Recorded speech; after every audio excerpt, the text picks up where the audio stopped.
It's finally here, or at least the first part is. After many years of waiting since it was first hinted at, Final Fantasy VII Remake offers the first title in a planned series that completely reimagines the original Final Fantasy VII, first released 23 years ago. Square Enix goes all out in this creation, with an incredible level of presentation that really puts players inside the city of Midgar.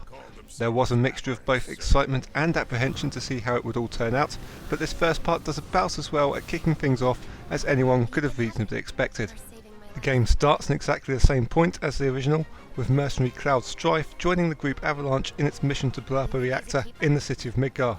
The Shimmer Company runs said reactor, and the entire city for that matter, which uses an energy called Mako, and Avalanche contends that this energy is killing the planet and seeks to stop its abuse by any means necessary.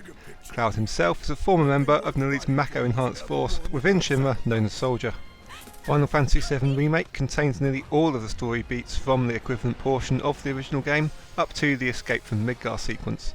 However, it also contains plenty of new content that does a fine job adding to the characters and the location of Midgar itself.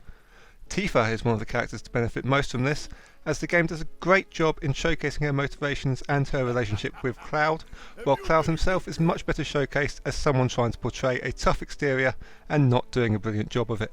Jesse, Biggs and Wedge, the previously minor members of Avalanche, also get much more screen time to show off their personalities, and the game is all the better for it. Final Fantasy VII Remake makes fine use of light-hearted comments and cute or amusing sequences to keep things from getting too dour. The readily apparent care and attention that has gone into the script, enhanced by excellent voice acting from its main cast, pays off immensely in making players care about the cast and the less fortunate denizens of Midgar. That's not to say it doesn't deviate from its base in some major ways, however. The biggest departure are the faceless hooded spirits that appear en masse multiple times for unknown reasons. There are also several mentions and hints to things that only come up later in the original game. These elements sometimes make it feel as if the game is geared more towards Final Fantasy VII veterans, but there are enough new questions to ensure that everyone leaves this part of the remake uncertain of just what the future holds. There are some narrative quibbles to note. The pacing sometimes feels contradictory. One lengthier sequence seems set to offer an emotional and atmospheric experience, but its appearance during what is ostensibly a race against time causes these happenings to feel oddly jarring. The ending point feels like an appropriate spot to leave things for now, but it certainly doesn't provide anything that could be considered a conclusion. The finale provides lots of intriguing thoughts to keep players contemplating what lies ahead, and goes all in on creating a cinematic experience, but it also feels like a cinematic element comes a little bit out of nowhere and is mostly just there to ensure some bombastic final boss fights. Despite that, it offers an incredibly enticing tale, and one can't help but be excited for what lies ahead. Final Fantasy VII Remake continues a series evolution of active time battle into real-time action. Players control one of 3 party members at any one time, but can switch between them with a simple button press. The square button unleashes regular combos, while the triangle button offers a unique action for that character. Dodging and guarding are also available and can be important for surviving. These actions are available to use freely, but they also fill the ATB gauge below the character's name and HP total. Once one of the sections is filled, players can give orders to use magic, a special ability, or an item. The system requires players stay focused and on their toes. There are some useful touches to help alert players, like the outside of the screen going red whenever a party member is at low health to make clear some prompt healing might be needed, but it takes a little bit of time to get to grips with everything and know what to look out for. The AI will control the other members well enough to keep them alive and out of unnecessary danger, but players will need to learn swiftly that switching between characters and giving orders is the best way to go for getting the most out of the party, especially as the AI is much slower at building the ATB gauge for those it controls. The combat is at its best for boss fights, which often feature great back and forths as players figure out how to mitigate the boss's attacks in addition to doing damage themselves, even if these boss fights can be a little long. The combat has some weaknesses that can lead to annoyance. Certain enemy types cause frustration just by being hard to hit or to follow with the camera, which is especially evident when there are more than one to take care of at once. There are some settings that can change the camera controls, particularly with how the lock-on works, and players having difficulty with it will want to test out to see which works best for them. Final Fantasy VII Remake's normal difficulty should provide a decent but not overly strong challenge for most players, with 2 easier options also available that can be switched to at any time. Battles can be retried freely, and it sometimes feels that this is a preferable option than trying to win a tough fight, simply because most battles become much easier through tweaking the party setup or the tactics applied.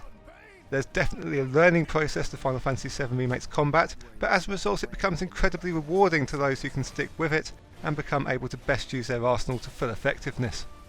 Final Fantasy VII Remake is linear, divided into nearly 20 chapters, but there's enough exploration elements to keep that engaging, as well as a few times the players get a bit of downtime to wander around and undertake side quests.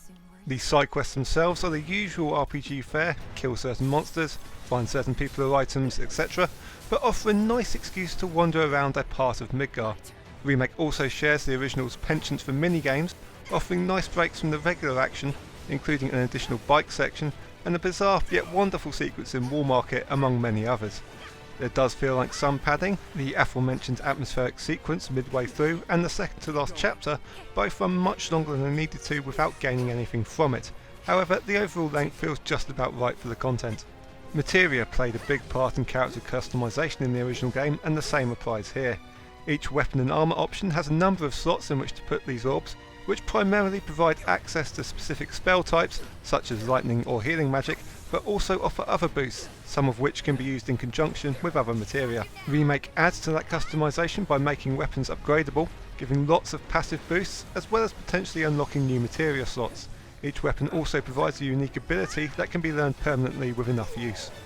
There are some points where some considerably lower resolution textures can be spotted, but these can be easily forgiven with how well the visuals are actually used.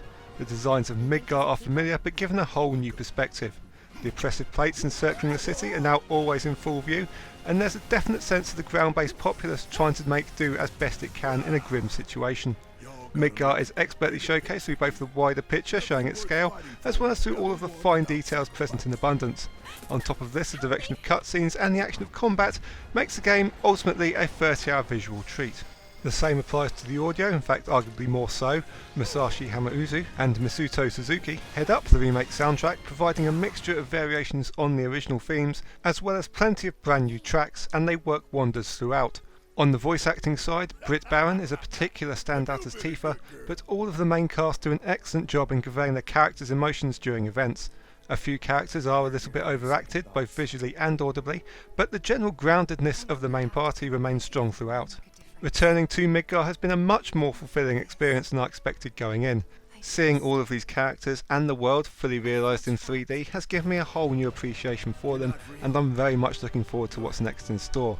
Exactly how successful the full project is remains to be seen, but the first part of the Final Fantasy VII Remake has done everything it could in getting me incredibly excited for the second. Thanks very much for listening to our pilot video review. We hope you enjoyed it. If this is something you'd like to hear more of, please let us know. Thanks.